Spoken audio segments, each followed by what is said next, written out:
மாதத்துல வரக்கூடிய கிருத்திகை எந்த தேதியில வருது? கிருத்திகை முருகனுடைய வழிபாடு எப்படி செய்யணும்? அபிஷேகத்துக்கு எந்தெந்த பொருள் வாங்கி தர வேண்டும்? அப்படிங்கிறத இந்த பதிவுல பார்க்க போறோம். பங்குனி கிருத்திகை பார்த்தோம் அப்படின்னா, பங்குனி மாதம் தேதி 9ஆம் தேதி வருது. மார்ச் மாசம் 23ஆம் தேதி. அதாவது வருகின்ற திங்கட்கிழமை அன்று கிருத்திகை நட்சத்திரம் முழுவதுமே இருக்கு. இந்த நாளைக்கு பார்த்தீங்க அப்படின்னா, காலையிலேயோ சாயந்தரமோ சிறப்பா வழிபாடு செஞ்சுக்கலாம்.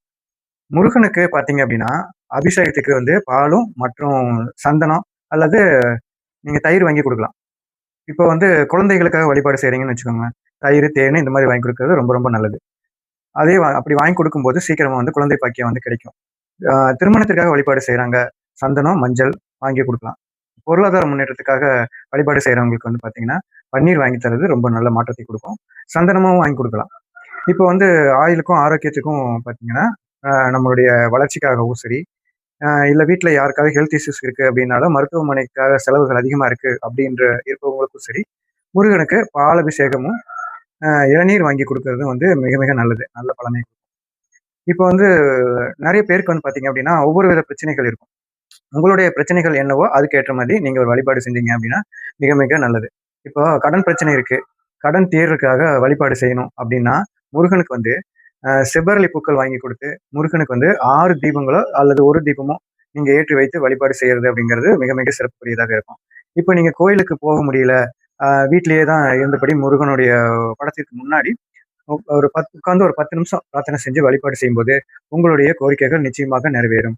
இப்ப கோயிலுக்கு போக முடியும் அப்படின்னு வந்து கட்டாயமோ, இல்ல இல்ல கோயிலுக்கு முடிஞ்சா கோயிலுக்கு போய் நீங்க வழிபாடு செஞ்சுட்டு வாங்க. மிக மிக சிறப்பான ஒரு வழிபாட்டு பயனை கொடுக்கும். வீட்ல வந்து முருகன் படத்துக்கு வந்து மல்லிகைப்பூ வாங்கி கொடுக்கறது வந்து மிக சிறப்பான பலனை தரும்.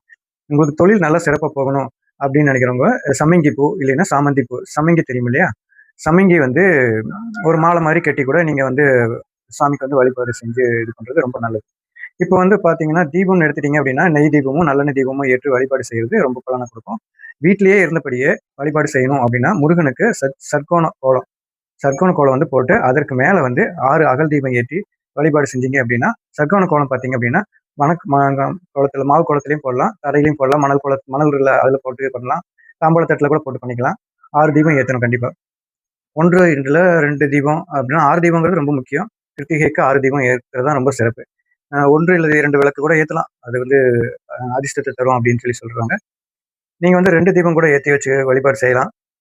இப்ப கிருத்திகை அப்படின்னு சொல்லி பார்த்தீங்க அப்படின்னா, தானம் பண்றதுல முக்கியமான பார்த்தீங்க அப்படின்னா, நம்ம என்ன தானம் செய்யலாம் அப்படின்னா, நம்ம அன்னதானம் பண்றது எப்பவுமே சிறப்பு அப்படின்னு இருந்தாலுமே, நம்ம யாராவது இனிப்பு வாங்கி யாருக்காவது குடுத்தோம், ரொம்ப ரொம்ப நல்லது. கல்கண்டு கூட தாராளமா வாங்கி குடுக்கலாம். அப்படி குடுக்கும்போது நம்மளுடைய கோரிக்கைகள்லாம் நிறைவேறும் அப்படிங்கிறது இருக்கு. அதனால உங்களால என்னென்ன முடியுதோ, அது மாதிரி எளிமையான முறையில அத வாங்கி செஞ்சுக்கோங்க. பங்குனி மாதம் வரக்கூடிய இந்த கிருத்திகை பார்த்தீங்கன்னா, ரொம்ப சிறப்புக்குரியது.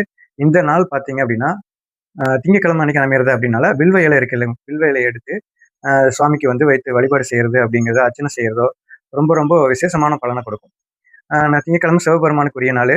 அந்த நாளன்று வில்வ இலை வைத்து அர்ச்சனை செய்து வழிபாடால் முருகனுக்கு வந்து ரொம்ப ரொம்ப சிறப்புக்குரியதாக இருக்கும் அப்படிங்கிறது சில பேருக்கு. அது நல்ல வழிபாட்டு பலன குடுக்கும். அதே மாரி அர்ச்சனை பண்றோம். விபூதி எடுத்துக்கோங்க.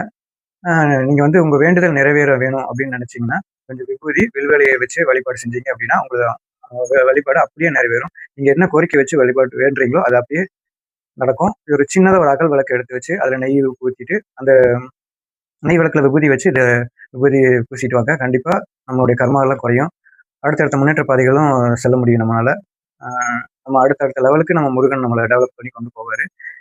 இந்த நாள மிஸ் பண்ணிறாதீங்க. திங்கட்கிழமை கிருத்திகை இருக்கு. செவ்வாய்க்கிழமை பார்த்தீங்கன்னா, சஷ்டி இருக்குது. வளர்பிறை சஷ்டி. ஸோ ரொம்ப சிறப்புக்குரிய நாள். வருகின்ற திங்களும், செவ்வாயும்.